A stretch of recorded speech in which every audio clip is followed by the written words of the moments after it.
Today we're going to be going over the fly and bubble technique. All you're going to need is an Eagle Claw spin float, very inexpensive, some Rio Fluoroflex tippet. This is 2.5 but preferably 4.5 to 6 pound, VMC sinker stops, and you'll need some flies, and obviously you'll need a Danielson or any sort of snap swivel or barrel swivel. So technically we don't even need this little snap. You just want the little barrel at the bottom. You could just take that off or just buy some that is just the barrels. So let's get into it. Now before we go further into depth on the fly and bubble technique, first off, I'd recommend a 5 foot to 5.5 foot ultralight setup with an ultralight reel. Now you could either get a 2-piece or a 1-piece. It's all based on preference. Some people prefer 1-piece, other people prefer 2-piece. Now the 1-piece is going to be a little bit more strong and the 2-piece is going to be easier for travels. So I will leave that up to you guys as to which one you would rather use. The most common kind of fly I use when I'm using the fly and bubble technique is anywhere from a size 12 to 16. That's around the range that I prefer. Now a lot of these flies that I use, here's some dry flies, and obviously these flies are going to sit right on top of the water. And then we have some little, tungsten weight head flies, and those are going to go subsurface. This is a Lost Creek carrying case. It's perfect for carrying around all your flies. You would carry over 100 of them in just this case. So when you're setting up your fly and bubble, what you're first going to want to do is you're going to want to take your main line, want to take your sinker stops, just go ahead and run this through. After you run that through, you got it just like this. You're going to want to take your bubble. You're going to want to insert it through the top side, right through here. So now you got it just like that. And before you start fishing it, you push this down, and there you have to hold it down tightly and you can insert water. Now you could fill this bubble up to a quarter or up to a half. It's up to you based off of how far you'd like to cast this thing. I usually leave it to a quarter to about half. I found out that works for me. Now for demonstration purposes, I'm just going to use this 6-pound Berkley Vanish fluorocarbon, but typically I will use a Rio Fluoroflex tippet. Now I don't recommend the 2.5. I bought it just to try it out. I'd recommend anywhere from a 4.5 to 6 pound tippet. This is like hair and extremely hard to work with, but I do prefer the tippet over the normal fluorocarbon. But you can get away with both. It really is just preference. First, what you're going to want to do is you're going to want to take your fluorocarbon and you're going to go ahead and tie a polymer knot.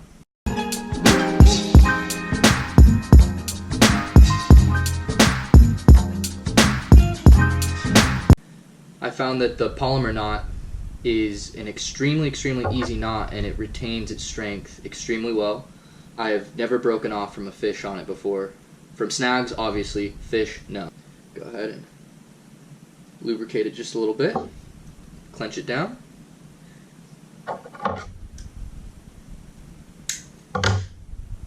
Go ahead and cut your tag in. And you should be left with this. Now this is going to be your leader line. And how long your leader line is all depends on how deep the body of water you're fishing is going to be.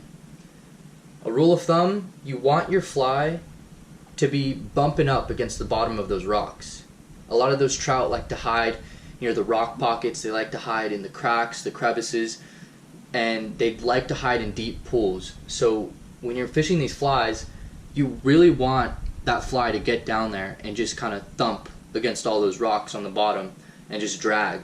And I promise you, you guys are going to get slammed. You're going to see your bubble just shoot straight down as long as your leader's long enough. When you're fishing the dry flies, I prefer to fish an even longer leader because what I've found is if I'm fishing a dry fly, if it's too close to my dry fly, what I've noticed is that the fish will start to attack the bubble. They will start to, try and take the bubble. They think the bubble is some sort of, I don't know what they think it is, but they try and hit it. So when you're fishing the dry fly especially, definitely make that leader just a little bit longer so it could sit further away from your bubble, or else the fish are going to start smacking your bubble. So when you have your leader line tied and you've decided how long you want it to be, you're going to want to just attach it to your main line, and you're going to go ahead and just use another polymer knot. So once you have this all set up, you're basically ready to go, and all you need to do is tie the fly on. So once all that's said and done, it's going to look a little something like this. You're going to have your sinker stop right here at the top. You're going to have anywhere from 1/4 to half of water, that's what I prefer, in your bubble. Then you're going to have your barrel down here, and then you're going to have your leader tied on. And like I said, the leader should correlate with how deep the water is. All that's left is for you to tie a fly on. A lot of you may be wondering, do I use a dry fly? Do I use a tungsten weight head fly? What size do I use? Now, that all just depends. You have to really go out there and figure out what the fish in your area like.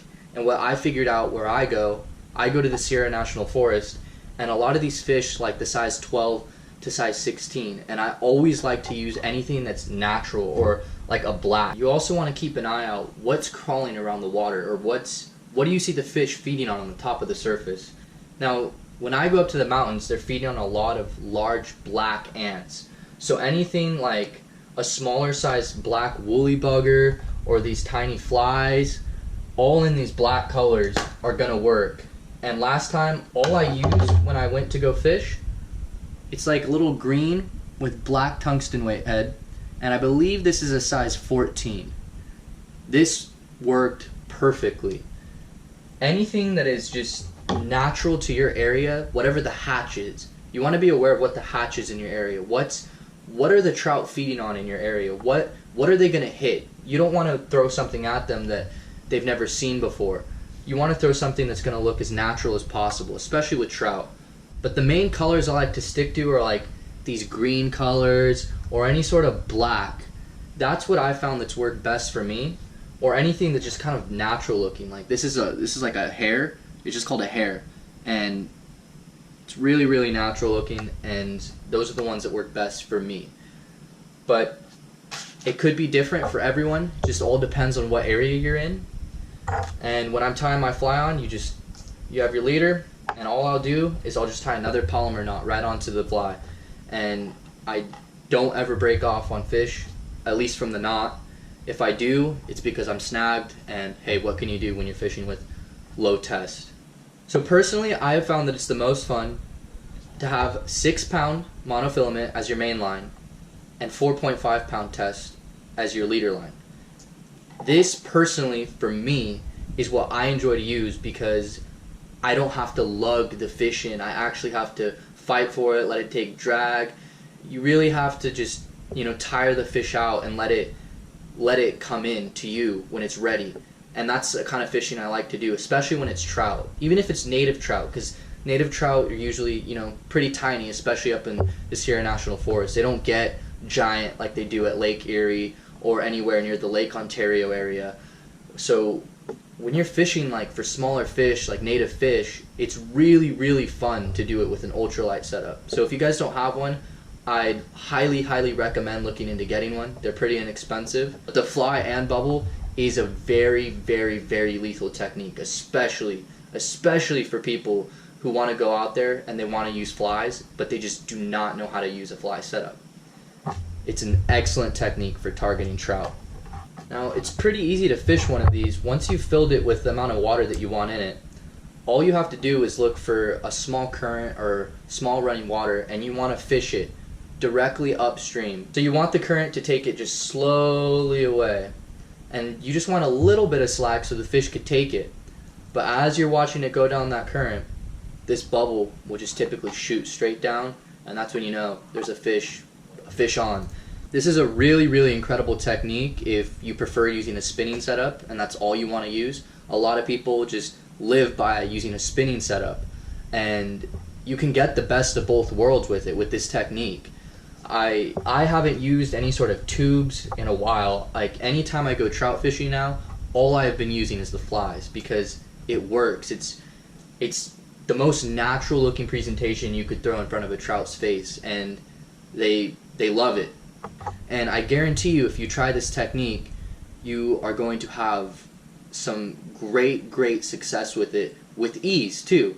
It's not a hard technique. It's very simple to use, and it's very effective. Now, if you guys have any more additional comments, just go ahead and leave a comment down in the comment section below. And if you enjoyed this video, please go ahead and like and subscribe for more content like this. And if you have any suggestions, please do not hesitate to ask down in the comment section below. And I will see you guys in my next video.